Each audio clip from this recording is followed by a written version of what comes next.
Hi, everybody. I hope you are doing well. I hope you had a great weekend and are ready for the new week.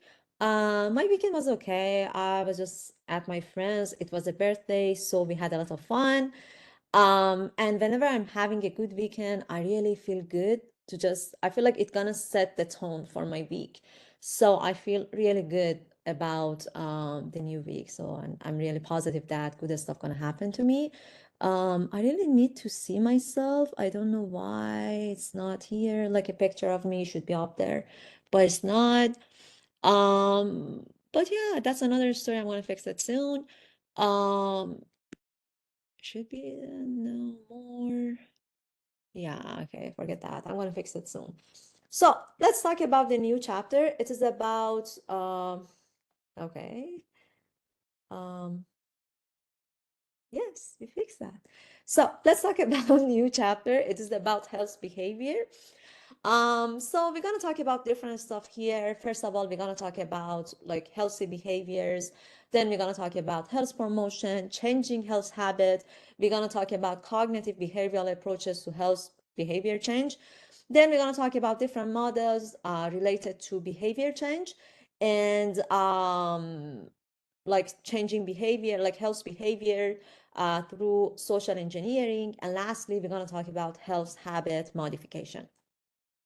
So it seems like, which is sad. I don't know why I'm just reading that in a like happy tone, but it seems like nearly half of the deaths in the United States are caused by preventable factors, factors such as smoking, obesity, drug abuse, and problem with drinking.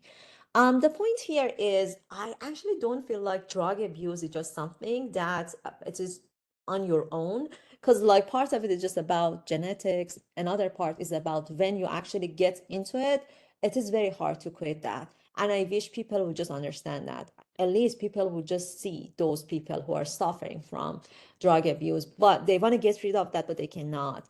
So the word like preventable, I feel like we have to use it a bit cautiously. Yes, in the beginning, it might be preventable if we would have a good education in the neighborhood that is full of like drug dealers and all that. If we would just educate our children, yes, we might prevent children or young adults to just stop. I mean, don't go for drug abuse, but once they actually get into it, it's just very hard to just help them. It's not impossible, but it's just very hard. That being said, there is a show that I actually use. I mean, I often use this show as a good example for my classes. It is Euphoria. I bet majority of you guys actually watch this show. The content is just a bit tense. I know that. It does have like so many um, not appropriate contents. But the point is, they are not glorifying what is happening in this show. They're actually trying to just show the bad side and also the consequences of like that bad behaviors. For example, there was a character, his name was Fesco. He was just growing up in a crazy household. Like he didn't have parents and anything, but he did have like a grandma in which the grandma, she was a drug dealer. And so basically he became to be a drug dealer as well. Again, the neighborhood, the household that he was growing up. And he had severe smoking problems and all that. And I don't want to spoil the show, but you have to see the consequences of his action as well. Another character, it was Kate. She was a normal girl in the beginning, but right before her puberty, he gained a lot of weight. I guess it was like 70 pounds or something. I cannot remember. So he became to be overweight, and like she wouldn't be accepted by her friends circle. She had a hard time to make friends, and she wasn't that much popular because like she wasn't like feel comfortable in her own skin. And again, you should just see that what she was just going through in the show as well, and how obesity can just impact children, especially adolescents, at some point. Definitely it can impact. um it's a sad like it's a sad fact, but it's just impacting adolescence in a very negative way. I don't know why. I mean, I feel like people, they should open their eyes, but yeah, it is what it is, unfortunately. Another problem is drug abuse. There was another character, her name was Cassie, and her parents, they were like a total chaos. Like the dad, he had severe drug abuse problems, and the mom also, she had problem with drinking, like she was just drinking all the time, alcohol consumption. Long story short, just imagine if, for example, Cassie's parents, they would just stop or at least reduce the amount of their bad behavior, how much it could impact their children. Because like the girl, she was going through a lot. Majority of those problems, it was like because of lack of good parenting style. So I encourage everyone to watch this show, or watch some similar shows and just try to analyze them. Don't go to just some cheesy scene. I know that it does have some cheesy scenes, but like the big picture, it's a big problem that I feel like it's just totally related to this. Like you can see here, nearly half of the deaths in the United States are caused by these factors, and you can just see that how much this is just common in the United States, and how much it is just being normal to just have like a parent that has alcohol problem or smoking problem and all that. So what this kind of smoking can cause for people? First of all, heart disease. Second of all, cancer. Same goes for unhealthy diet. Just imagine if you wouldn't eat well, it's gonna be a habit for you to just have greasy, high sodium food all the time. You're gonna pass that habit to your children as well. Part of it gonna be based on genetics, another part's gonna be based on the food that actually you put in front of your child. It's gonna cause, for example, obesity on them. It's gonna cause like diabetes, stress, and probably excessive alcohol use. Because, for example, if you wouldn't provide a good high nutrition food for your children, they probably would have some problems like obesity or something like that. So probably their stress would be high, and all of this might just cause excessive alcohol use. Like it is a loop that you have to just break the circle at some point, and that's the point.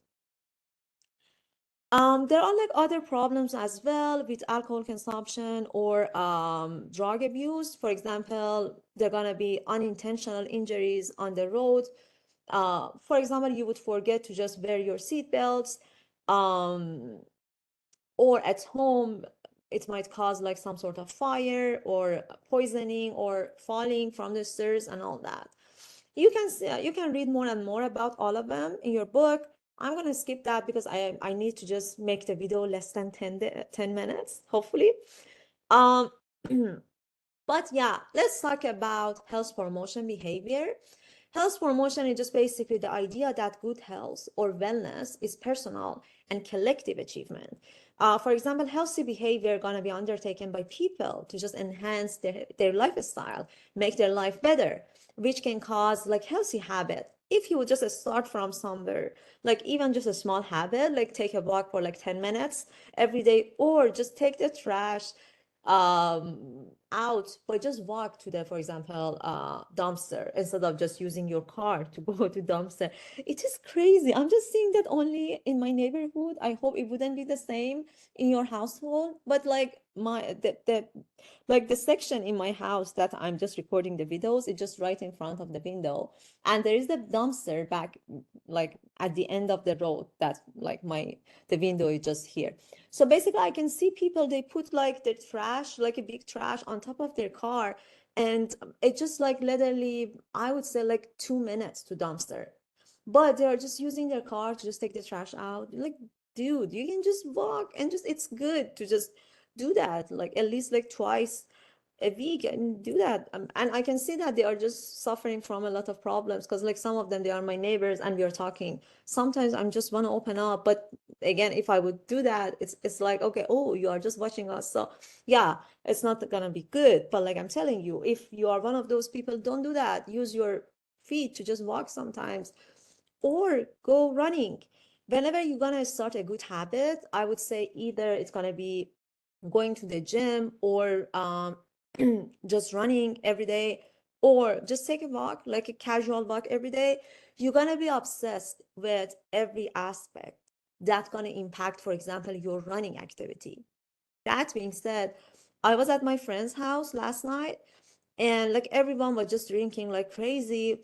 I wouldn't say I didn't drink. I drank, yes, but I knew that if I would drink a lot, it's gonna impact my running pace, you see, or I couldn't just perform well today when I'm running. So if my pace would be less than like a specific number, I would just feel bad about myself. Same goes with my diet. I know that if I would just eat unhealthy food, which I'm eating, I wouldn't say I'm not eating them at all. I would do that like once in a month. I do have a cheating day. But the point is, once you are just start a good habit, you would just monitor every small activities that can impact your good habits. So I would suggest everyone to just start from somewhere. Either it's going to be journalism or walking or running or just going to the gym. Sometimes you should just make it to the gym. Just do that. Start from somewhere. And this is starting going to be health promoting behavior.